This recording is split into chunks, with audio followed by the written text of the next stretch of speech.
An institution carved in stone declares its purpose, for the increase and diffusion of knowledge.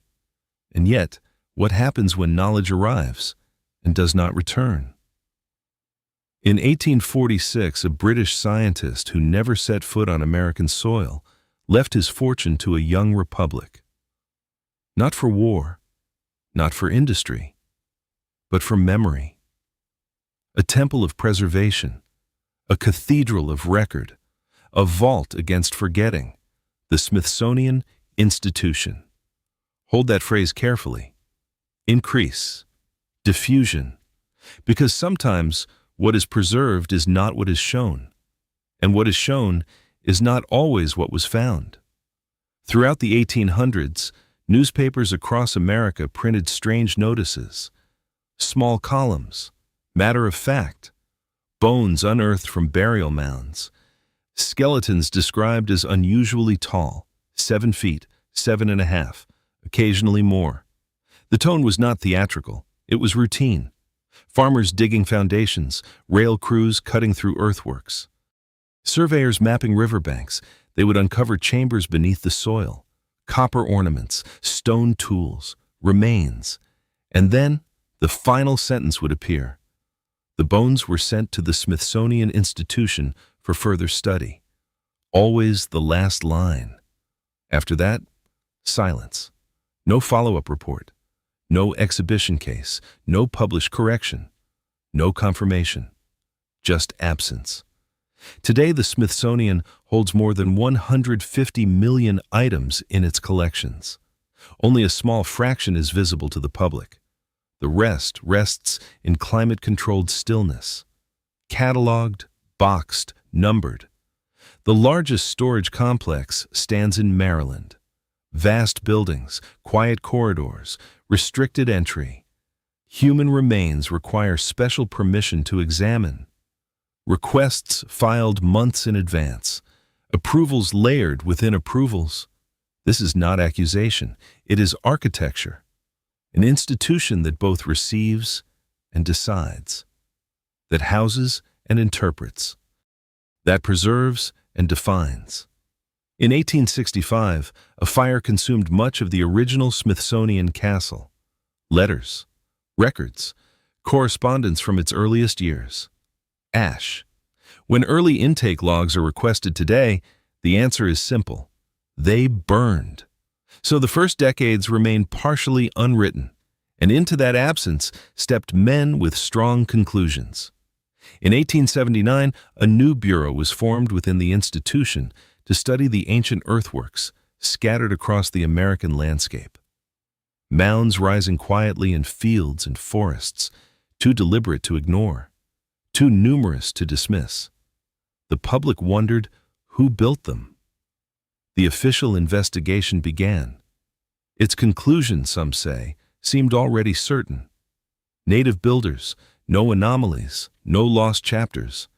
And yet, early field notes sometimes described skeletons of unusual stature, details that appeared in one printing and softened in another. Same excavation, different emphasis.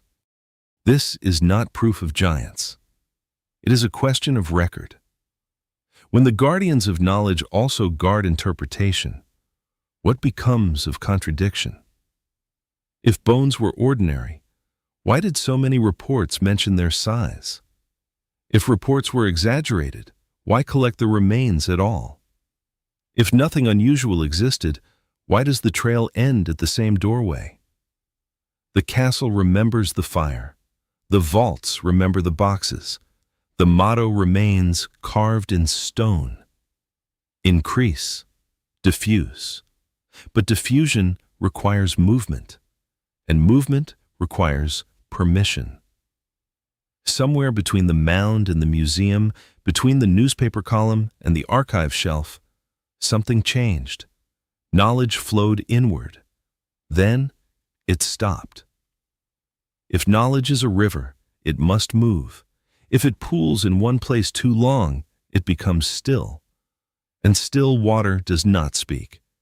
In 1879, Congress created a new division within the Smithsonian, the Bureau of Ethnology.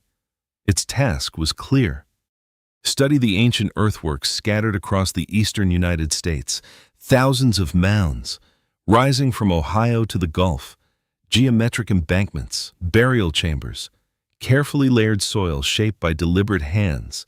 They were not random hills. They were measured, aligned, constructed with intention.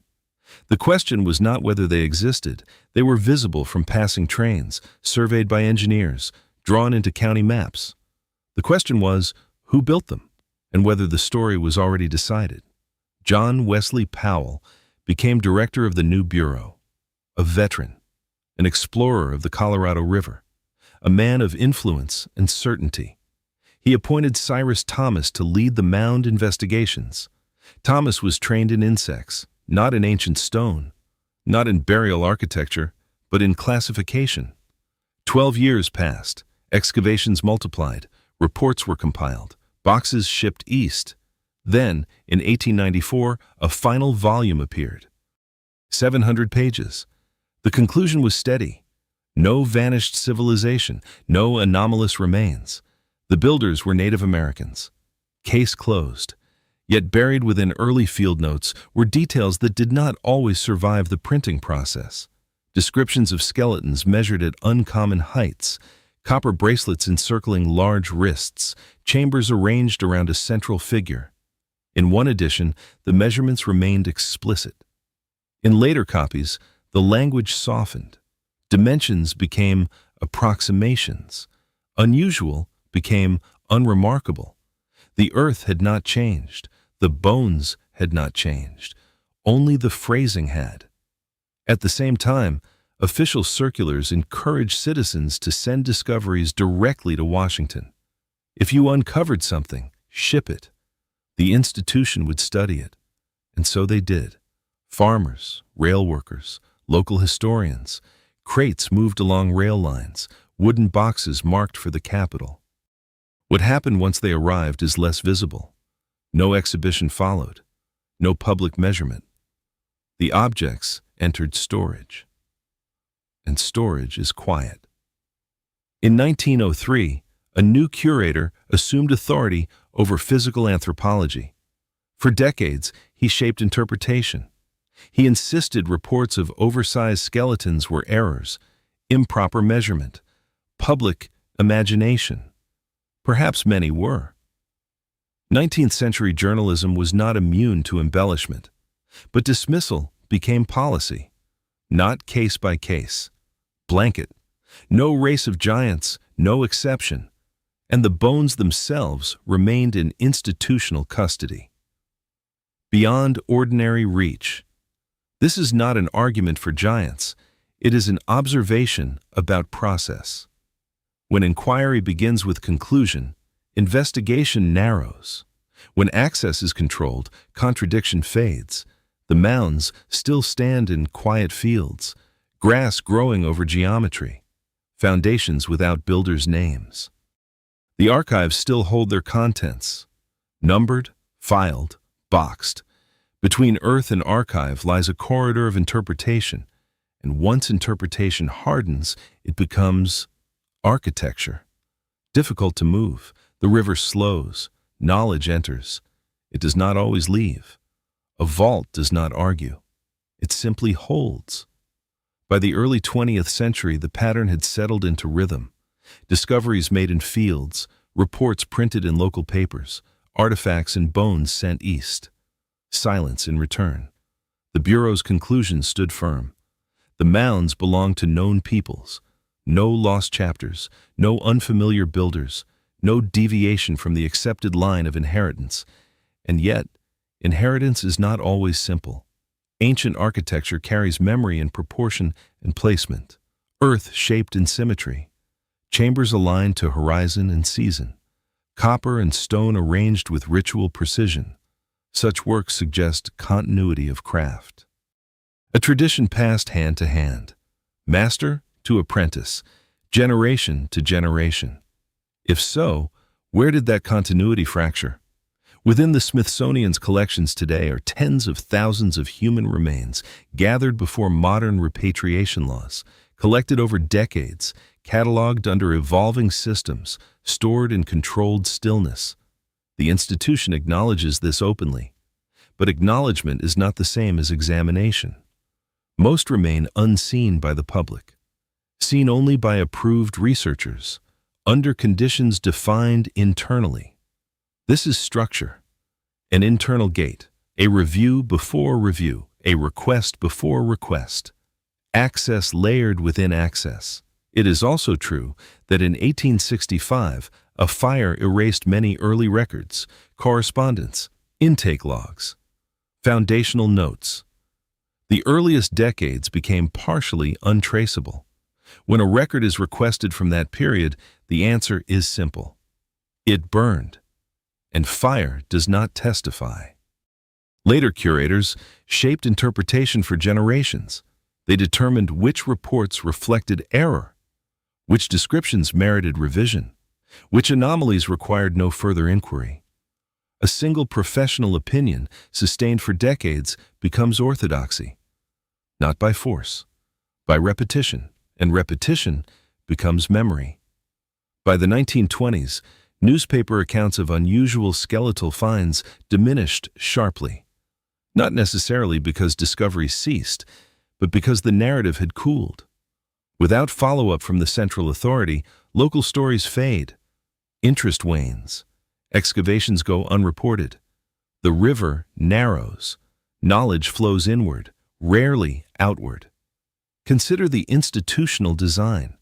The same body that receives evidence also defines its meaning.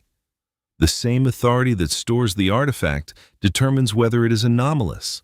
There is no external ledger, no independent archive that mirrors the collection. Only trust in stewardship, trust in interpretation, trust that diffusion follows increase. This is not spectacle. It is architecture. Stone buildings on the Mall, storage pods in Maryland, climate-controlled rooms the size of cathedrals without windows. Within them, labeled drawers. Within drawers, fragments of bone. Fragments once lifted from earthworks shaped long before rail lines crossed the continent. The mounds remain in quiet fields. The collections remain in quiet vaults. Between them lies a story that does not shout. It simply waits. There is a difference between forgetting and being told there is nothing to remember. By the time the 20th century matured, the official narrative had settled like dust. The mounds were explained, the builders identified, the question closed, textbooks followed, encyclopedias repeated, exhibits reflected the conclusion, and repetition has weight. It presses gently year after year until alternatives feel unnecessary. Within the Smithsonian's anthropology divisions, collections continued to grow. Crates became shelves. Shelves became rooms. Rooms became buildings. The Museum Support Center in Maryland expanded quietly. 5 immense structures, rows of controlled air and silent light. Each object assigned a number. Each number entered into a catalog. Each catalog maintained internally. Visitors may tour certain areas on rare open days, but the majority remains unseen. Research access requires formal application, justification, institutional affiliation, approval, not secrecy. Structure. It is worth remembering that many 19th century reports were imperfect. Measurements could be mistaken. Journalists could exaggerate. That is true. But so is this. Early Smithsonian field documents sometimes contained precise dimensions that later summaries omitted. Inquiry. If a skeleton measured beyond inquiry, if a skeleton measured beyond expectation, it was error. If multiple reports described similar findings, they were coincidence. If citizens questioned, they were misinformed. Thus, the category itself dissolved, not disproven, rendered inadmissible. In any archive, there are 3 kinds of silence. Silence from loss, silence from neglect, silence from decision. The fire of 1865 accounts for one kind. Time accounts for another. But decision leaves a different imprint. It shapes which questions are permitted to survive. The American landscape still holds its earthworks, serpent mounds coiling across ridges, geometric enclosures measured with care, burial hills aligned to river and sky. They endure storms and plow blades. They endure reinterpretation, but the bones removed from them endure differently, in drawers, in acid-free boxes, in climate-controlled darkness, not destroyed, not displayed, simply held. The motto remains carved in stone: the increase and diffusion of knowledge. Increase happened. The collections testify to that. Diffusion is harder to measure. It requires openness. It requires humility. It requires willingness to revisit. And institutions, like cathedrals, are slow to move once built. Somewhere between the mound and the museum, certainty hardened. And once hardened, it did not easily soften again. Stone endures. Paper revises. When an institution stands for nearly 2 centuries, its walls accumulate more than objects. They accumulate authority. Authority does not need to speak loudly. It settles into posture, into tone, into the quiet assurance that the matter has already been decided. By the early 20th century, the Smithsonian had become not merely a collector of artifacts, but the interpreter of origins. If something was real, it passed through its language. If something was doubtful, it faded outside its margins. And margins are powerful places. In rural counties, long before highways divided the land, families told of discoveries made during planting season. Bones larger than expected, chambers lined with stone, copper ornaments resting against ribs. These accounts were not framed as myth. They were described plainly, measured against familiar bodies, compared to known height, then boxed, shipped. After that, the trail narrows. No traveling exhibit, no broad lecture tour announcing corrected measurements, no formal retraction published in the same local papers that first printed the discovery. Just quiet assimilation into storage. Institutional architecture shapes memory as surely as earth shapes water. Channels are carved. Flow is directed. When the Bureau of Ethnology declared certain theories inadmissible, it did more than reject speculation. It defined the boundary of acceptable curiosity. Pre-Columbian contact beyond narrow limits? Unnecessary. Lost traditions suggesting unfamiliar ancestry? Unwarranted. Anomalous measurements? Miscalculation. Once these boundaries were established, younger scholars learned them as fact. Fact became foundation. Foundation became curriculum. The public gradually stopped asking, not because answers were given, because the question felt settled. And yet, settlement is different from resolution. The mounds still stand without inscriptions naming their architects. The burial chambers still reflect skill not easily dismissed as primitive craft. The early reports still exist in archived newspapers, fragile but legible. What changed was not the soil. It was the conversation. An institution funded to diffuse knowledge does not necessarily withhold it intentionally. Sometimes it withholds by inertia, by habit, by confidence that previous conclusions need no reopening. But time alters tools. It alters perspective. It alters humility. If early measurements were flawed, they can be remeasured. If early conclusions were certain, they can be revisited.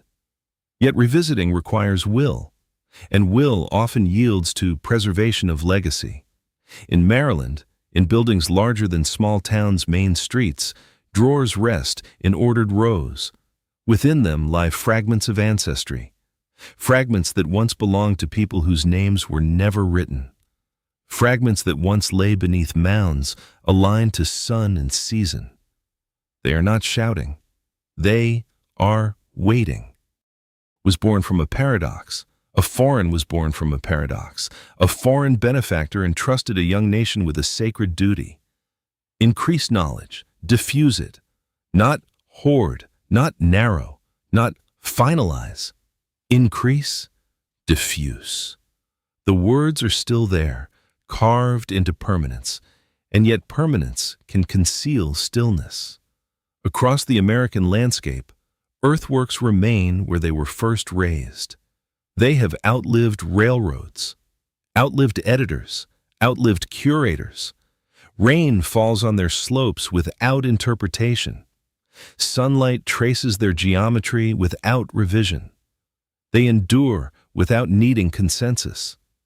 But the remains taken from them do not endure in open air. They endure in inventory, in accession numbers, in climate control.